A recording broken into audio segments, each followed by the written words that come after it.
Paradise Beach, once known for its golden sand and clear waters, has become a dead zone with millions of rotting fish. Nobody in their lifetime, we ask the elderly people, nobody saw it. And they believe in these supernatural things. So they said that's it's why. It's a bad omen. Yeah, bad omen, exactly. Crabs, fish, everything was completely dead. Wow. Even all the plants surrounding that place are all done. Turned red. They all died. And the water, there's no living thing in that water. Locals have been quick to link these apocalyptic scenes to the Chinese factories now dotting these shores. These fish meal plants promise employment, infrastructure, and a potential solution to a global food supply crisis. But at what cost? 2/3 of the planet is covered by water. It's our planet's wildest frontier, breathtaking as much as it is vital to all life. A place of discovery and endless reinvention, a metaphor for freedom, as well as a profoundly dystopian realm where the darkest of all humanities play out. Over 50 million people work at sea, and human rights and environmental abuses often occur with impunity. 6 of you. 6 people we are sleeping in here. So hot. This is, I've never ever seen this bad.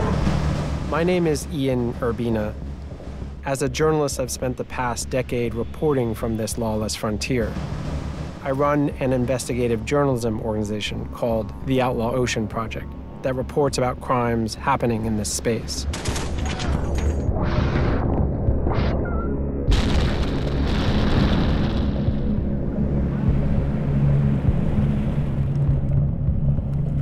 This is the Outlaw Ocean.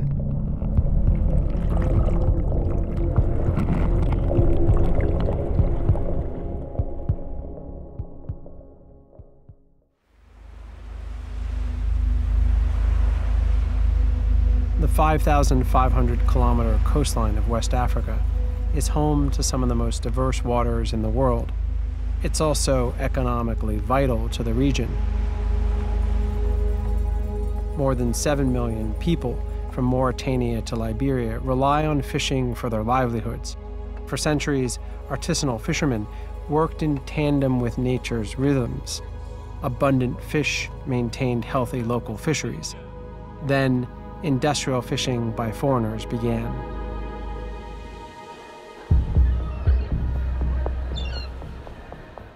We have to start perhaps in 1880, when the Brits deployed the first steam trawlers, and they emptied around the British Isles the stocks of fish that had accumulated over centuries in a decade or so. And they had to fish further offshore. And basically that phenomenon reproduced itself in every country of the world.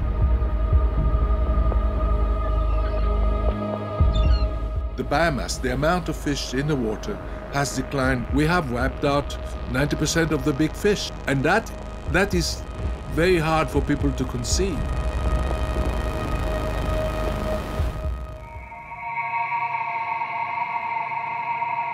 With the depletion of at-sea stocks, a hopeful solution emerged: fish farming on land.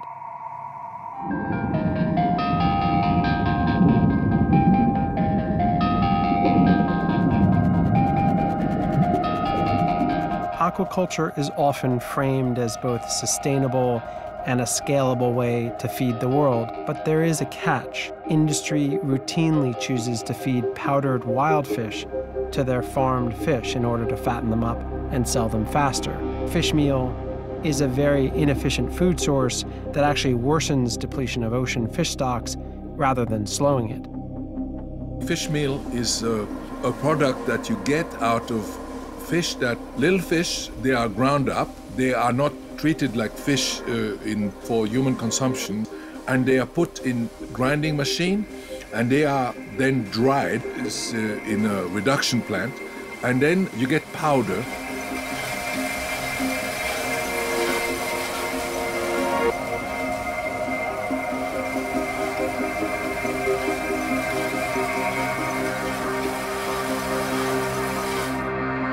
With relentless demand from China pushing fish meal prices to record highs, companies have set their sights on West Africa as a new source of supply. Gambia is the target. Stocks are still relatively robust compared to the rest of the oceans. It's one of the world's poorest nations, with the least monitored national waters.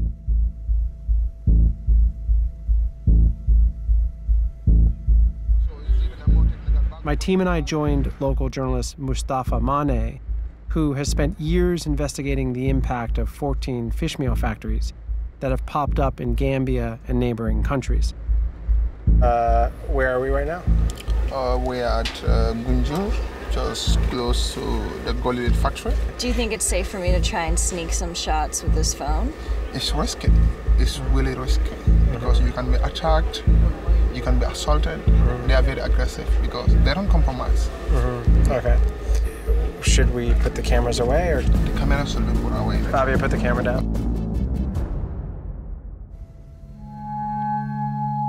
Not only does the industry create food security issues, but it also destroys local tourism with rancid-smelling emissions and pollutes local waters as the factories dump toxic waste. A local TV crew filmed images of the process. But what was deeply concerning and not exposed were the levels of chemicals the factory used to turn fish to dust. The effects on the environment were catastrophic. Waters turned red, and the fumes were toxic. The smell is unbearable. Microbiologist Ahmed Manjang analyzed the water and found it contained double the amount of arsenic and 40 times the amount of phosphates and nitrates deemed safe. Locals destroyed a pipe that was pumping waste into the ocean. Activists were arrested, but the pipe was restored.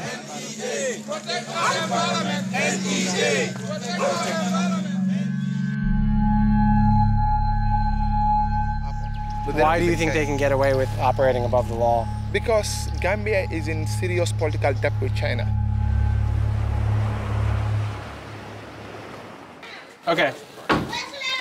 Hello. What's going on? You good? I went to Manjang's home.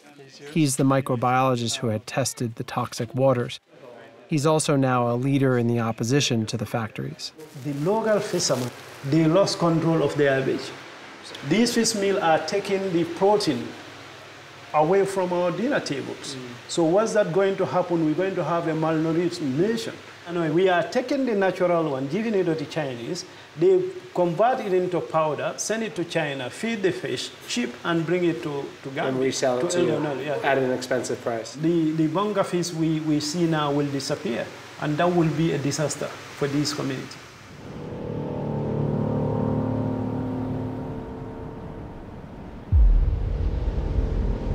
The ocean conservation group Sea Shepherd began to patrol Gambian waters to help the local Coast Guard. I was invited on board.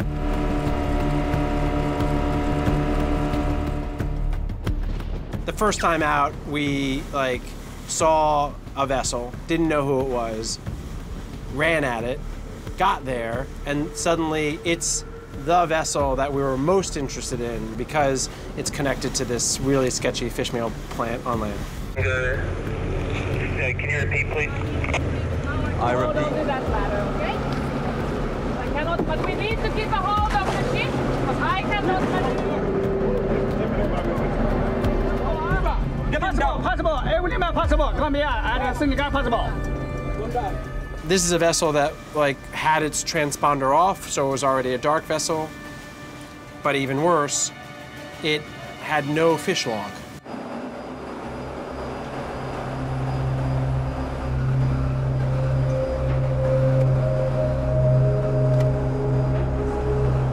A fishing vessel's got to have a navigation log, which is their positions every day, where they fished, the quantity of fish. You can see the last entry here was on the 21st of January, and then there is nothing. Then this is a dark ship. Who knows where they fished? Amigo, what's that? He's saying that they can't start going to Banjul yet. He needs 2 hours to make some repairs. We've seen him motoring all morning. It's a delay tactic so he can get on the radio. The captain of the ship was not particularly cooperative, and the Sea Shepherd crew and the Gambian fishery and navy officers told him he was under arrest and ordered him to bring his ship into port.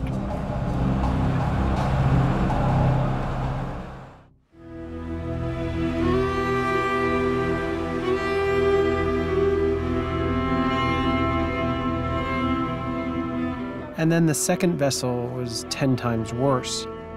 And there was this space, it was like a crawl space, where all these guys were sleeping at night.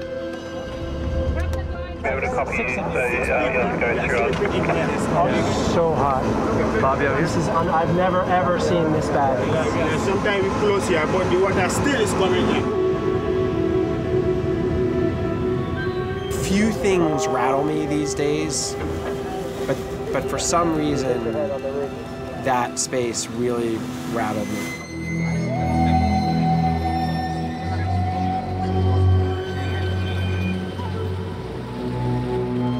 The local fishermen here also testifying that these guys have been trawling very, very close to the shore. On top of that, the living conditions here are really not for humans. Not even for animals, but not for humans.